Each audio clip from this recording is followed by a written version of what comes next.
हमारा टॉपिक चल रहा है मस्कुलर टिश्यू एनाटॉमी फिजियोलॉजी के अंदर। लास्ट क्लास में हमने कवर किया था इंट्रोडक्शन फेज कि मस्कुलर टिश्यू होता क्या है, बेसिकली मूवमेंट के बारे में समझा था। उसके बाद मस्कुलर सिस्टम के अंदर जो जो टिश्यूज़ आते हैं उसके बारे में देखा था। नेक में कौन सा आ रहा है, आर्म में कौन सा आ रहा है, एब्डोमेन में कौन सा आ रहा है, थाई में कौन सा आ रहा है, काफ्स में कौन सा आ रहा है, फुट में कौन से मसल्स आ रहे हैं। उसके बाद हमने देखा था मस्कुलर स्ट्रक्चर, किस तरीके से जो हमारा मस्कुलर टिश्यू है वो क्या दिखाई देता है, कैसे नर्व्स कहाँ तक आपके मायो फाइब्रिनेट नर्व्स जो है वहाँ तक हम लोगों ने देखा था। फिर फंक्शनल कैरेक्टरिस्टिक ऑफ मसल्स देखा था कि भाई क्या कौन सा मसल कैसे काम करता है, एक्सटेंशन कैसे होता है, इलास्टिसिटी कैसे होती है, रिलैक्सेशन कैसे करता है, अलग अलग फंक्शनल्स कैरेक्टरिस्टिक्स देखे थे हमने मसल्स के। 3 पार्ट मसल्स के भी हमने उसमें सर्च किए थे, जो कि पहला था आपका स्केलेटल मसल का, दूसरा था कार्डिक मसल का और तीसरा था स्मूथ मसल का।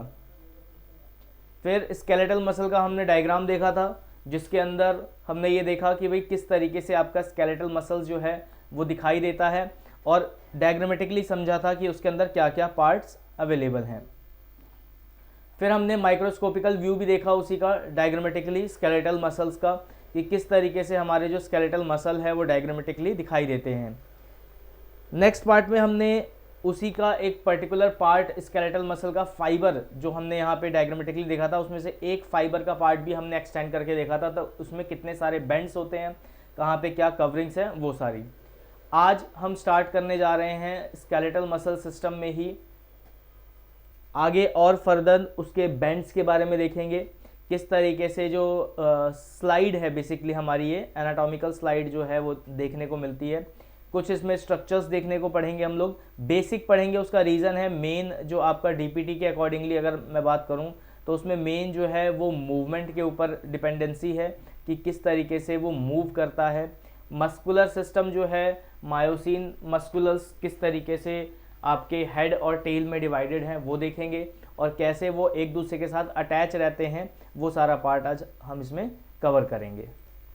अब यहाँ पे क्या है कि ये जो फिगर आप देख रहे हो इसमें क्या है, ये मस्कुलर सिस्टम का एक पार्ट दे रखा है, एडल्ट का हेड और नेक जो रहता है उसमें। यहाँ देखोगे आप रिंग लाइक स्ट्रक्चर्स यहाँ पे देखने को मिल रहे हैं, कुछ बिल्कुल स्ट्रेट हैं, कुछ हल्का सा आपको टिल्टेड स्ट्रक्चर मिल रहा है देखने को। तो ये इस तरीके से कंप्लीट सेट ऑफ जो मसल्स है हमारा दिखाई देता है। किस तरीके से दिखाई देता है, माइक्रोस्कोपिकली कैसे दिखाई देता है, तो ये एक डायग्रामेटिकली हेल्प से समझाया गया है कि एक आपका मस्कुलर जो टिश्यू है वो किस तरीके से दिखाई देगा, लाइनिंग्स कैसे रहेंगे, फाइबर्स या न्यूक्लियस बीच में गैप आप देख रहे होगे, ये जो गैपिंग बीच में दिखाई दे रही है, ये माइक्रोस्कोपिकल व्यू है आपका मस्कुलर सिस्टम का, मस्कुलर स्केलेटल मसल्स का। अब यहाँ पे हम लोग ये समझते हैं कि भाई जो हमारा माइक्रोस्कोपिकल व्यू है वो कई जगह लाइट दिखाई देता है, कई जगह डार्क दिखाई देता है। मतलब कुछ टिश्यूज़ जो हैं वो आपको डार्क दिखाई देते हैं माइक्रोस्कोप के अंदर, कुछ लाइट दिखाई देते हैं। तो वो किस वजह से दिखाई देते हैं, तो यहाँ 2 तरीके के फिलामेंट होते हैं जो कि ओवरलैप करते हैं, जो कि एक है एसिटिन और दूसरा है मायोसिन। ये क्या करता है, एक दूसरे के साथ ओवरलैप करता है, जिसकी वजह से क्या होता है, थोड़ा सा डार्कर अपीयरेंस देखने को मिलता है। कुछ लाइट बैंड्स देखने को मिलता है, अभी जैसे ऊपर वाले में यहाँ पे दिखाया था, कुछ लाइट बैंड्स हैं यहाँ पे, वो देखने को मिल जाते हैं। उसके बाद अगर मैं बात करूँ कि आई बैंड जो है वो क्या है, एसिटिन फिलामेंट है जो कि प्रेजेंट रहता है, जिसकी वजह से आई बैंड क्रिएट हो रहा है। अगर हम क्लोजली और एग्जामिनेशन करेंगे तो उसी को हम क्या बोलते हैं, जेड लाइनिंग्स भी बोलते हैं। जेड लाइनिंग्स का मतलब है हल्का जिगजैग की तरह से वो दिखाई देता है डायग्रामेटिकली, हम जब उसको देखते हैं तब। अब यहाँ पे फर्दर फाइन स्ट्रक्चर जो मायोफाइब्रिन का है उसको समझते हैं कि किस तरीके से ये मायोफाइब्रिन जो है ये दिखाई देता है और बेंड कैसे होता है, ये सारा समझ। अब यहाँ पे फाइन स्ट्रक्चर ऑफ मायोफाइब्रिल का आप देखोगे तो यहाँ पे हमने अभी पहले वाले में एक बार पढ़ा था, जेड डिस्क थी, बेंड्स थे, ठीक है, एच जोन था, आई बेंड था। तो वो कहाँ क्या है, यहाँ पे आप फाइबर्स में पूरा देख सकते हो। ये पूरा जो है ये कंप्लीट, ये है आपका मायोफाइब्रल का एक डायग्राम जिसमें आपका डिवाइड किया हुआ है। अब यहाँ डिवाइडेशन में आप देखोगे कैसे कैसे है। ए बैंड यानी ये जो लाइनिंग यहाँ पे आप देख रहे हो, these are your A bands, पूरा कंप्लीट यहाँ से लेके यहाँ तक। एम लाइनिंग यानी उसको जो अटैच कर रही हैं सारे बैंड्स को, ए बैंड को, वो हो गई हमारी एम लाइनिंग। फिर है बीच में जो गैप आप देख रहे हो इसको बोलते हैं जेड डिस्क, जो कि आई बैंड भी कहलाता है। उसके बाद जेड डिस्क से लेके जेड डिस्क 2 तक बीच में जो पूरा पार्ट है वो है सेक्रोमियर, जिसको हम एच बैंड भी कहते हैं। यहाँ पे ये वाला जो पार्ट आप देख रहे हो this is called your H band. Clear है? जी सर। अब आ जाते हैं यहाँ से एच बैंड जेड डिस्क से लेके जेड डिस्क तक का पूरा पार्ट, और बिल्कुल उसको डिटेल में देखते हैं। तो एम लाइनिंग क्या कर रही है? एम लाइनिंग है आपकी ये वाली, ठीक है। यहाँ पे एम लाइनिंग है जो कि इन दोनों को अटैचमेंट का काम कर रही है, ठीक है। टाइटन है, ये क्या करता है? ये स्प्रिंग की तरह स्ट्रक्चर होता है। ये स्प्रिंग स्ट्रक्चर क्या करता है? ये मसल्स जो हैं आपके उसको स्ट्रेच करने में हेल्प करता है, ठीक है। यहाँ पे आप देखेंगे ये गैपिंग जो है ये सारा क्या है? ये इलास्टिसिटी बनाने में हेल्प कर रहा है। और अगर हम इसको और मतलब एम बैंड को, एम लाइनिंग और जेड डिस्क को अगर हम और जूम इन करते हैं तो हमें क्या देखने को मिलता है? एम लाइनिंग जो है वो इस तरीके से एक दूसरे के साथ अटैच रहती है, जो कि क्या है? थिक फिलामेंट्स के साथ, थिक फिलामेंट को बाइंड करने में हेल्प करते हैं। मतलब एक थिक फिलामेंट है, दूसरा थिक फिलामेंट है, एम लाइनिंग क्या कर रही है? उसको होल्ड करने का काम कर रही है एक fix angle, fix certain place पे। फिर वहीं पे आप देखोगे जेड डिस्क क्या है? ये एक आप कह सकते हो रोप लाइक, यानी जो हमारा रस्सा होता है मोटा, उसकी तरह से स्ट्रक्चर यहाँ देखने को मिल रहा है। और ये क्या कर रहा है? ये फर्दर आगे आपका जो मूवमेंट वाला काम है उसको करने में हेल्प करता है। और अगर हम इसको जूम इन करते हैं तो यहाँ पे आप देखोगे जो हमारी थिक फिलामेंट है, ये वाला थिक फिलामेंट का जो टिप है, यहाँ आप देखोगे तो इस तरीके का मायोसिन मॉलिक्यूल देखने को मिलता है, ठीक है। मायोसिन जो मॉलिक्यूल है, या बिल्कुल छोटा सा पार्ट, बिल्कुल नैरो पार्ट पे आ गए हैं हम। अब ये मायोसिन मॉलिक्यूल क्या है? तो मायोसिन टेल है इसके अंदर, और मायोसिन हेड है इसके अंदर, और एक रीजन है जो कि हिंज रीजन कहा जाता है, जो कि इस तरीके से स्प्रिंग लाइक स्ट्रक्चर है। ये डायग्राम कई बार एग्जाम में पूछ लिया जाता है कि ये किसका पार्ट है, तो आप ये आराम से कह सकते हो ये थिक फाइबर का पार्ट है, जो कि किसका पार्ट है? एम लाइनिंग के पार्ट से कनेक्टिविटी में दिखाई देखने को मिलता है। उसके बाद यहाँ पे एक्टिन चेन जो है हमारी, वो जो कि किसकी है? थिन फिलामेंट की है, जो कि आपके किस में देखने को मिलती है? जेड डिस्क में देखने को मिलती है। तो ये किस तरीके से फर्दर आगे एक्सप्लोर है? तो यहाँ आप देखोगे ट्रोपिम्योसिन एक्टिन चेन का पार्ट है, जो कि क्या कर रहा है? जो दो पार्ट्स हैं आपके, जो कि क्या है आपका? पहला है निवुलाइन और जी एक्टिन मॉलिक्यूल्स। ये दो तरीके के ये जी एक्टिन मॉलिक्यूल्स हैं, और बीच में जो स्पेस देख रहे हो ये निबुलाइन का स्पेस है। ये इन दोनों के पार्ट को कवर करके रखता है। और ट्रोपेनिन यहाँ ये जो लाइनिंग के बीच में आप बल्कि सा देख रहे हो, ये जो कवरिंग लाइनिंग है जिसको हम ट्रोपेनिन मायोसिन बोल रहे हैं, उसी के साथ में ये अटैचमेंट का काम कर रहा है। तो बेसिकली कहने का मतलब ये है कि जब आपका मायोफाइब्रल का स्ट्रक्चर आप माइक्रोस्कोपिकली देखोगे तो लास्ट में बिल्कुल एंड में जाके आपको दो पार्ट मिलेगा। एक होगा आपकी एक्टिन चेन का, और एक होगा मायोसिन मॉलिक्यूल का। मॉलिक्यूल जो है उसमें 3 पार्ट होंगे, जो कि आपका मायोसिन टेल होगा, हिंज रीजन होगा, और मायोसिन हेड होगा। वहीं आपका एक्टिन चेन के अंदर आपका ट्रोपोमायोसिन होगा, ट्रोपोमायोनिन होगा, न्यूबिलिन होगा, और जी एक्टिन मॉलिक्यूल होगा। उम्मीद करता हूं कि ये वाला डायग्राम आपको क्लियर हुआ होगा। हम अब डायरेक्ट आ गए हैं structure and functional characteristics of skeletal muscular fibre के बारे में। क्या कैरेक्टरिस्टिक है? 3 पार्ट में हमने इसके कैरेक्टरिस्टिक को डिवाइड किया है, जो कि स्ट्रक्चरल फंक्शनल कैरेक्टरिस्टिक्स के अंदर आता है। सबसे पहला आप देखोगे यहाँ पे तो slow oxidative fibres, fast oxidative fibres and fast ग्लाइकोसाइटिक fibres, ये 3 पार्ट में हमने डिवाइड किया है। किस चीज़ को डिवाइड किया है? तो यहाँ पे जो हमारे मस्कुलर फाइबर्स हैं, स्केलेटल मस्कुलर फाइबर, उसको किया हुआ है। तो पहला है, देखेंगे तो मेलेबिक कैरेक्टरिस्टिक्स के बारे में देखते हैं, जो कि क्या है? मायोसिन 80 पास एक्टिविटी। तो स्लो ऑक्सीडेटिव फाइबर्स में क्या होता है? ये स्लो हो जाएगा। फास्ट ऑक्सीडेटिव फाइबर में क्या होगा? थोड़ा फास्ट होगा। फास्ट ग्लाइकोलाइटिक फाइबर में क्या होगा? फास्ट होगा। फिर primary pathway for ATP synthesis. ATP synthesis कैसे होता है? तो स्लो ऑक्सीडेटिव फाइबर में एरोबिक कंडीशन में होता है, एरोबिक मतलब ऑक्सीजन रिक्वायर्ड होता है इसको।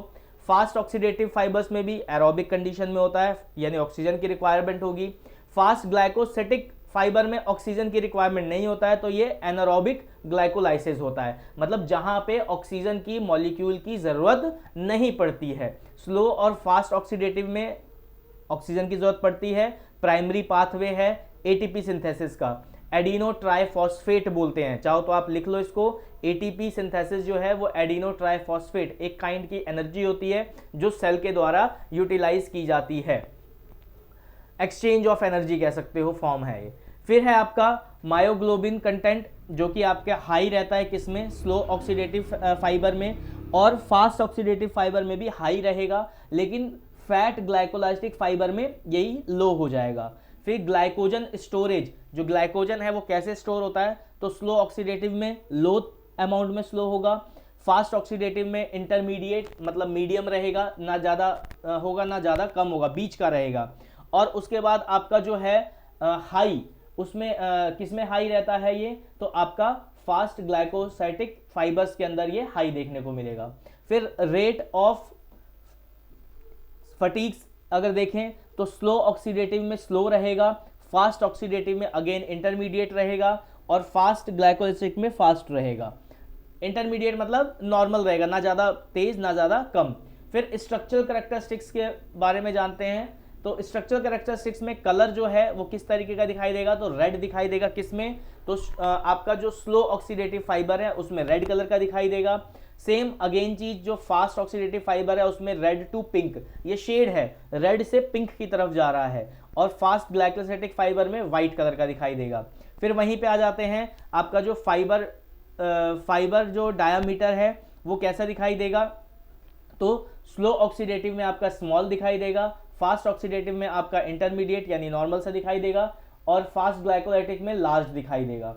फिर आ जाते हैं मेटाक्रोमेड्रिया, जो कि आपका क्या है, स्लो ऑक्सीडेटिव में बहुत सारे दिखाई देंगे, फास्ट ऑक्सीडेटिव में बहुत सारे दिखाई देंगे, और फास्ट ग्लाइकोलाइटिक फाइबर्स में फ्यू यानी कुछ ही दिखाई देंगे। उसके बाद कैपिलरीज, जो कि ब्लड कैरिंग वेसल्स, एक तरीके से ब्लड कैरिंग एरिया होता है, स्मॉल हर हमारे एरिया में हर बॉडी के पार्ट में रहती हैं, तो स्लो ऑक्सीडेटिव फाइबर में कैपिलरीज मैनी यानी बहुत सारी दिखाई देंगी, फास्ट ऑक्सीडेटिव फाइबर में भी बहुत सारी दिखाई देंगी, वहीं फास्ट ग्लाइकोलाइटिक फाइबर जो है उसमें कुछ ही दिखाई देंगी। फिर बात कर लेते हैं एक्टिविटीज, कैसे कैसे एक्टिविटीज परफॉर्म की जा रही हैं। फिर यहाँ देखेंगे एंड्योरेंस और मैराथन और पोस्टर्स, ये स्लो ऑक्सीडेटिव में दिखाई देंगे, वहीं फास्ट ऑक्सीडेटिव में स्प्लिंटिंग और वॉकिंग दिखाई देगा। ठीक है, ये सारी एक्टिविटी जब हम लोग परफॉर्म करते हैं इस तरीके से मतलब शो करता है। उसके बाद है फास्ट ग्लाइकोलाइटिक में शॉर्ट टर्म इंटरेस्ट और पावरफुल हीटिंग, ये जो चीज़ है आपका किसमें, structure and functional characteristic of skeletal muscular fibre के अंदर में आपको देखने को मिलेगा। हमने एक फ्लो चार्ट डायग्राम, ये जो आपका बॉक्स डायग्राम है, इसके हेल्प से इसको समझने की कोशिश की है। अब आ जाते हैं स्मूथ मसल पे। तो स्मूथ मसल्स का जो सेल है यानी muscular tissue, smooth muscular tissue में किस तरीके का सेल है वो दिखाई देता है। तो यहाँ पे आप देखोगे ये जो पार्ट है ये स्मूथ मसल के पार्ट है। ठीक है, कैसे कैसे है, तो यहाँ पे मायोफाइब्रल्स यानी ये लाइनिंग जो आप देख रहे हो ये मायोफाइब्रल्स की है। बीच में जो डॉटेड पार्ट देख रहे हो ये आपका न्यूक्लियस हो गया।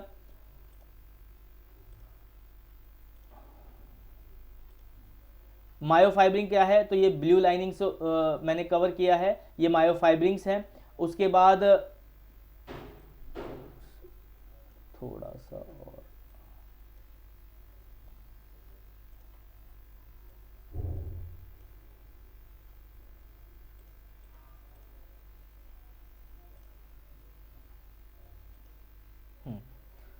अब कलर शेड ठीक है। तो ये जो आप लाइनिंग यहाँ देख रहे हो ये आपकी क्या है, मायोफाइब्रल्स की है। फिर न्यूक्लियस की बात करें तो ये आपका जो बीच का पार्ट आप देख रहे हो ये न्यूक्लियस का है। फिर सैक्रोप्लाज्मा की बात करें तो सैक्रोप्लाज्मा मतलब जो बीच का गैपिंग होता है, यानी ये वाला पार्ट, अगर इस साइड का पार्ट देखोगे तो ये आपका क्या है, सैक्रोप्लाज्मा का पार्ट है। फिर प्लाज्मा मेम्ब्रेन की बात करें यानी आउटर लेयर सेल जिसको हम बोलते हैं, तो ये जो आउटर लेयर वाला पार्ट है, ये जो लास्ट वाला पार्ट आप देख रहे हो, ये जो है आपका प्लाज्मा मेम्ब्रेन का पार्ट है। इस तरीके से आपका पूरा जो है वो स्मूथ मसल्स जो है देखने को, स्मूथ सेल्स बेसिकली जो है देखने को मिलता है। कई सारे सेल्स मिलकर टिश्यू बनाते हैं जो कि आपका स्मूथ मस्कुलर टिश्यू का पार्ट है। अब यहाँ पे हमारा जो पार्ट है स्मूथ मसल टिश्यू यानी स्मूथ सेल के बारे में थोड़ा जान लेते हैं कि मस्कुलर टिश्यू जो है कौन सा स्मूथ वाला वो कहाँ कहाँ देखने को मिलता है। तो सबसे पहले इसके अंदर क्या होते हैं, मायोफाइब्रस होते हैं, ठीक है, और आपका न्यूक्लियस रहता है, स्क्लेरोप्लाज्मा रहता है, प्लाज्मा मेम्ब्रेन रहता है, और साइटोप्लाज्मा जो है हम इसको स्क्लेरोप्लाज्मा भी कहते हैं, यानी स्क्लेरोप्लाज्मा का दूसरा नाम आपका जो है वो साइटोप्लाज्मा है। अब ये कहाँ पे आपके मसल्स प्रेजेंट रहते हैं, तो स्मूथ मस्कुलर फाइबर्स जो हैं, अगर मैं बात करूं कि कहाँ प्रेजेंट होंगे, तो लोअर पार्ट में, यानी सबसे पहले तो आपका ओइसोफेगस जो आपकी पाइपलाइन है, ठीक है, वो आपको देखने को मिलेगा। स्टमक, वहाँ पे स्मूथ मसल होता है, और इंटेस्टाइन, ये 3 जगह है जहाँ पे आपको देखने को मिलेगा। क्या देखने को मिलेगा, तो सॉफ्ट मस्कुलर टिश्यू देखने को मिलेगा। ब्लैडर में आपको देखने को मिलेगा, वॉल ऑफ द ब्लैडर में मिलेगा, यूरेथ्रस में देखने को मिलेगा, डक्ट ऑफ ग्लैंड्स में देखने को मिलेगा। बहुत जो डक्ट्स होते हैं, डक्ट्स मतलब वो पिट्स, वो होल्स जहां से जूस सिक्रीट होता है, ठीक है। फिर उसके बाद ब्लड वेसल्स का जो पार्ट है, wall of the blood vessel मतलब जो इनर वॉल होती है, आउटर वॉल होती है, वहां पे भी आपको smooth muscles, smooth muscular tissue देखने को मिलता है। अब यहाँ पे डायग्रामेटिकली देख लेते हैं स्मूथ मस्कुलर टिश्यू जो है 400x पे मैग्निफिकेशन पे कैसे दिखाई देता है। तो माइक्रोस्कोपिकली अगर आप देखेंगे तो यहाँ पे स्मूथ मसल्स जो हैं वो इस तरीके से आपके देखने को मिलेंगे। ये आप देख रहे हो, यहाँ पे ये लाइनिंग्स हैं, ये फाइबर्स है, बीच बीच में न्यूक्लियस देखने को मिल रहा है, प्लाज्मा देखने को मिल रहा है। ये जो पार्ट है ये आपका क्या है, स्मूथ मसल टिश्यू है। कितने एक्स पे, तो 400x मैग्निफिकेशन पे माइक्रोस्कोप के अंदर इस तरीके से देखने को आपको मिलेगा। अब शुरुआत करते हैं कार्डिक मसल टिश्यू से। कार्डिक मसल वैसे ही समझ में आ रहा है, कार्डिक मसल्स जो हैं वो क्या हैं, आपकी वो मसल्स हैं जो कंटिन्यूअसली मूव करती रहती है, यानी कार्डिक एक्टिविटी परफॉर्म करती रहती है। बात करते हैं कार्डिक मसल टिश्यूज के बारे में। तो कार्डिक मसल टिश्यू किससे बना होता है, तो कार्डिक मसल सेल से मिलकर बना होता है, ठीक है। और कार्डिक मसल सेल क्या है, ये वॉल में प्रेजेंट रहता है मस्कुलर टिश्यू के फॉर्म में, जो कि आपके हार्ट की कवरिंग देता है। हार्ट क्या है, कंटिन्यूअसली आपका मूव कर रहा है, पंप करता है, तो वहाँ पे आपके नर्व फाइबर रहते हैं, कैपिलरीज फाइबर देखने को मिलते हैं, काफ़ी कुछ देखने को मिलेगा। तो 1 और 2 न्यूक्लियाई बेस्ड ये आपका मस्कुलर टिश्यू होता है, 1 या 2 न्यूक्लियाई देखने को मिलते हैं इसके अंदर। मायोफाइबर्स देखने को मिलते हैं, मायोसिन फिलामेंट्स देखने को मिलते हैं। और स्केलेटल मसल जिस तरीके से काम करता है, स्केलेटल मसल कैसे काम करता है, तो ग्रुप ऑफ सेल्स जो हैं आपके स्केलेटल सेल्स, मस्कुलर सेल्स के, तो वो क्या करते हैं, कुछ कॉन्ट्रैक्ट करते हैं, कुछ एक्सपैंड करते हैं। जैसे हमने हाथ की मूवमेंट समझी थी, वैसे ही आपकी जो है हार्ट की मूवमेंट होती है, यानी कुछ मसल्स आपस में कॉन्ट्रैक्ट करते हैं और कुछ मसल्स सेम टाइम पे एक्सटेंड करते हैं, तो हार्ट जो है हमारा पंपिंग कर पाता है, यानी एक्टिविटी परफॉर्म कर पाता है। उसके बाद बात करें कि इंडिविजुअली कैसे काम करता है, तो ये कैसे हार्ट जो है वो वर्क करेगा, तो लब और डब साउंड क्रिएट करता है। इसमें कैसे है, तो जब हार्ट 50% आपका क्या करेगा, आपस में कॉन्ट्रैक्ट करेगा उसका मसल, और 50% आपका एक्सपैंड करेगा, तो वो जो है पंपिंग वाला जो काम है वो इसी परफॉर्मिंग एक्टिविटी से हो पाता है। और एक जो बहुत ही इंपॉर्टेंट चीज़ है, इसके अंदर कोई भी न्यूरोन्स प्रेजेंट नहीं रहते हैं। कार्डिक मसल्स के अंदर आपके जो हैं किसी भी प्रकार के न्यूरोन्स प्रेजेंट नहीं रहते हैं, जो कि आपका वॉल ऑफ हार्ट में देखने को मिलता है। अब डायग्रामेटिकली एक बार हम लोग देख लेते हैं कि आपकी जो कंपैरेटिव ऑफ स्केलेटल है, यानी कार्डिक और स्मूथ मसल है, कहाँ कहाँ देखने को मिलती है बॉडी पार्ट के साथ में। अब आ जाते हैं comparative of skeletal, cardiac and smooth muscle के बारे में जानते हैं कि जो आपका कंपैरेटिव क्या क्या कंपैरिजन देखने को मिलता है। तो यहाँ पे बॉडी लोकेशन और सेल शेप एंड अपीयरेंस, यानी कौन से बॉडी के पार्ट में कैसा सेल दिखाई देता है, किस तरीके से दिखाई देता है, अब हम वो समझेंगे। तो सबसे पहले आते हैं स्केलेटल मसल, कार्डिक मसल और स्मूथ मसल, एक साथ इसको लेते हुए चलेंगे। तो हम अगर हम बात करें स्केलेटल के पार्ट की, तो अटैच्ड टू बोन और टू स्किन, यानी ये क्या करता है, आपके मसल्स क्या काम करेंगे, स्किन और बोन को अटैच करने में हेल्प करता है, ठीक है, जो कि हमारे क्या होते हैं, फिकल मसल्स भी देखने को मिलते हैं। सम फिकल मसल्स कैसा देखने को मिलेगा, तो इस तरीके से आपकी जो लाइनिंग है मसल्स की वो देखने को मिलती है, और एक सिंगल सेल की अगर बात करें तो इस तरीके से जो सेल है, एक रो जो है वो यहाँ देखने को मिलती है। ठीक है, कौन सा है ये? स्केलेटल मसल है, यानी बाइसेप, ट्राइसेप वगैरह में, थाइज में, काफ्स में ये सारी मसल देखने को मिलती है। उसके बाद आते हैं cardiac wall of the heart, यानी इसके वॉल पे, सरफेस पे इसके रहता है, किस तरीके से देखने को मिलेगा? तो ये आपका माइक्रोस्कोपिकल व्यू है, यहाँ पे ब्रांचिंग है, चेन है सेल की, ठीक है, और ब्रूसिलेट है जो कि क्या है, इस तरीके से लाइनिंग और हेजिंग्स आपको देखने को मिल रही है।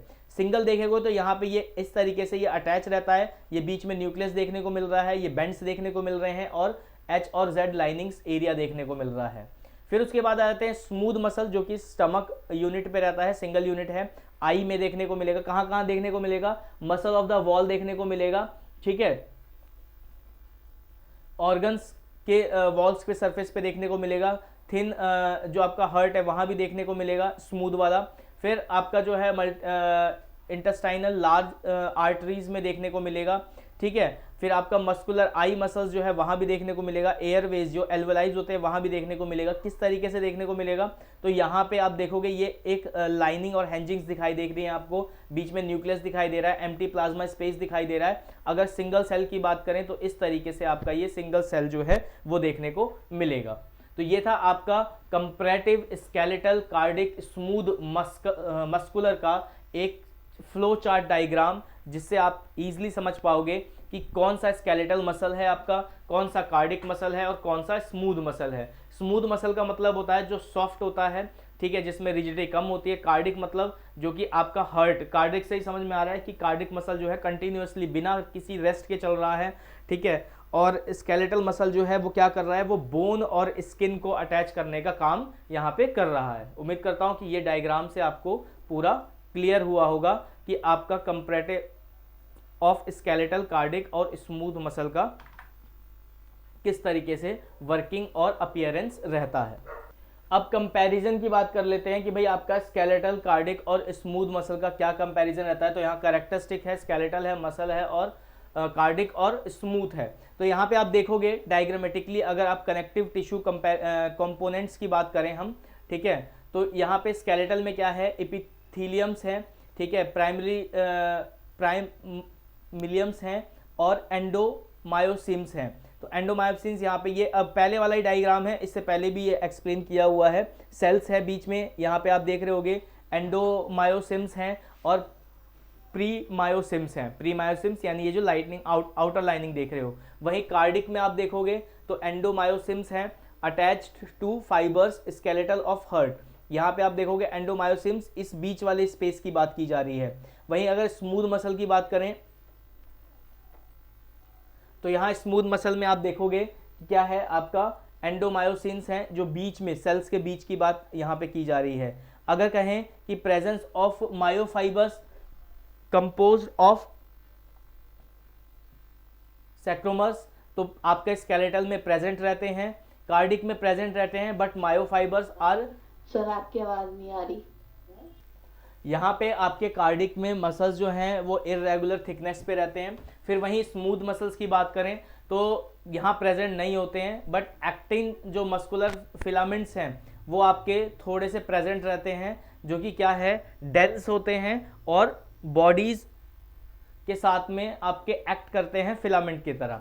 फिर बात करें presence of T tubes and side of invasions, तो वहां पे देखोगे आप कि ये प्रेजेंट रहता है। किस तरीके से प्रेजेंट रहता है, तो टू और ईच के फॉर्म में ये प्रेजेंट रहता है। टू एंड ईच सेक्रोमर के फॉर्म में प्रेजेंट रहेगा। जंक्शन ए आई जंक्शन की तरह दिखाई देगा। दूसरे वाले पार्ट में भी जो आपका कार्डिक है उसमें भी प्रेजेंट रहता है, जेड डिस्क के फॉर्म में यहाँ पे देखने को मिलेगा। और तीसरा जो आपका स्मूथ है उसके अंदर क्या रहेगा, ओनली कवरिंग्स देखने को मिलेगी इसमें, यानी प्रेजेंट ये नहीं रहेगा। अगर डायग्रामेटिकली ये देखोगे तो यहाँ देखो टी ट्यूब्यूल्स देखने को मिल रहा है, एस आर लाइनिंग्स देखने को मिल रही है, आई बैंड है, ए बैंड है और अगेन आई बैंड है। ये इस तरीके से यहाँ पे देखने को मिल जाएगा। ये जेड डिस्क है आपकी, जो कि क्या करती है, अटैचमेंट का काम कर रही थी, जहाँ की आपने देखा भी था उसमें। उसके बाद बात करते हैं, अब बात करें इलेबोरेट सैक्रोप्लाज्मिक रेटिकुलम के बारे में। तो इस किसके अंदर प्रेजेंट रहता है, आपका स्केलेटल जो है उसके अंदर प्रेजेंट रहता है, कार्डिक के अंदर जो है 1 से 8% प्रेजेंट रहता है, वहीं जो आपका स्मूथ है उसमें भी 1 to 8% जो है वो आपका प्रेजेंट रहता है। आज हम यहीं पे वाइंड अप करते हैं। कल हम कंटिन्यू करेंगे टेबल नंबर 9.3 से, जो कि कंपैरिजन दिखाएगा स्केलेटल, कार्डिक और स्मूथ मसल में। दोबारा से हम देखेंगे, एक एक चीज़ कंपेयर करते चलेंगे। यहाँ पे प्रेजेंस ऑफ गैपिंग जो है वो कैसा है, सेल एग्जिबिट कैसा है, रेगुलेशन कैसा है, ये सारा हम कल कंटिन्यू करेंगे। Till then, thank you, keep studying.